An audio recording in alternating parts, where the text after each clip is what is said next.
Vaccine বা টিকা এটা কিন্তু খুবই গুরুত্বপূর্ণ। সব কিছু জানলেন, ভ্যাকসিন দিলেন না, তাহলে কিন্তু ভ্যাকসিন না দেওয়ার কারণে কোনো রোগে আক্রান্ত হলে আপনার 1000 মুরগি শেষ হয়ে যেতে পারে, 1000 মুরগি শেষ হয়ে যেতে পারে।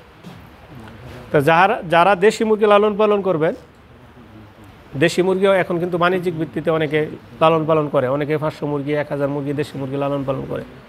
আবার দেশির মধ্যে একটু উন্নত জাত, মিশরের একটা জাত আছে, সেটা ফাউমি মুরগি, সেটা দেশি মুরগির মতোই রোগ প্রতিরোধ ক্ষমতা বেশি, দেশি মুরগির মতোই বাইরে আপনার রেখে আপনার সেটা বা চড়ে খাওয়ানো যায়। হ্যাঁ, দেশি মুরগির মতোই ফাউমি জাত, এটা মিশরের জাত, খুব ভালো জাত দেশি মুরগির মতোই, এবং সেটা দেশি মুরগির চেয়ে বেশি ডিম দেয়।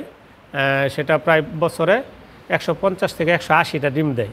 হ্যাঁ, এবং বাণিজ্যিক লেয়ার সেটা তো অনেক বেশি দেয়, 300, 310 আরও বেশি। হ্যাঁ, সুতরাং 350 পর্যন্ত দিতে পারে বিভিন্ন জাত অনুযায়ী, গ্রেড অনুযায়ী। তো সুতরাং এই যে আপনার ফার্মি মুরগি, সেটা দেশি মুরগির মতো আপনি লালন পালন করতে পারেন, যেহেতু এটার রোগবালাই কম। আপনি 20টা, 30টা, 100টা, 200টা লালন পালন করতে পারেন, এটা লালন পালন করাটা সহজ। এবং দেশি মুরগি বা ফার্মি মুরগির ক্ষেত্রে আপনার যে ভ্যাকসিনগুলো দিবেন, টিকাগুলো দিবেন, প্রথম দিন বয়সে মারেক্স রোগের টিকা দিতে হবে প্রথম দিন বয়সে, এবং 5 দিন বয়সে, 5 দিনের নিচে, 3 থেকে 5 দিনের বয়সে আপনার রানীক্ষেতের বাচ্চা মুরগি রানীক্ষেতের টিকা দিতে হবে, রানীক্ষেতের এই 5 দিন, এবং সেটা বুস্টার দিতে হবে 21 দিন বয়সে। তাহলে 5 দিন এবং 21 দিন বয়সে। 7 দিন বয়সে আমরা ফিজিওন ফক্সের ভ্যাকসিন দেবো, ফিজিওন ফক্স 7 দিন বয়সে ফক্স খুঁচিয়ে দিতে হয়। এবং 10 দিন বয়সে আমরা গাম্বুরু টিকা দেব। এই গাম্বুরু একটা ভাইরাস, আমি যেগুলো বলতেছি প্রত্যেকটা কিন্তু মারাত্মক রোগ হলে আপনার মারা যাবে। সুতরাং 10 দিন বয়সে আমরা গাম্বুরু টিকা দেব। 17 দিন বয়সে আবার, মানে 7 দিন পর আবার গাম্বুরু বুস্টার দিব 17 দিন বয়সে। তাহলে 17 দিন বয়সে আমরা গাম্বুরু বুস্টার দেব।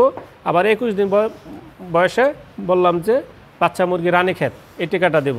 হ্যাঁ, তারপর 35 দিন বয়সে আমরা ফাউল ফক্সের টিকা দেব। আবার যখন 2 মাস হবে বয়স, বড় মুরগি রানীক্ষেতের টিকাটা দেব 2 মাস বয়সে। 70 দিন বয়সে আমরা ফাউল কলেরার ভ্যাকসিন দেব, ফাউল কলেরা। হ্যাঁ, এইটুকু হলো দেশি মুরগির জন্য, এইটুকু কয়েকটা দিলেই চলে দেশি মুরগি। ফার্মি মুরগির ক্ষেত্রেও তাই।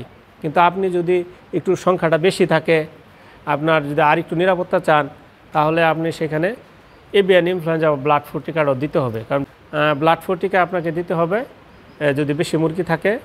20টার জন্য তো আপনার ব্লাড ফ্লু টিকা দিয়ে পোষাবে না, কারণ ব্লাড ফ্লু ভ্যাকসিনের দাম আছে, বেসরকারিভাবে পাওয়া যায়, সরকারিভাবে পাওয়া যায় না।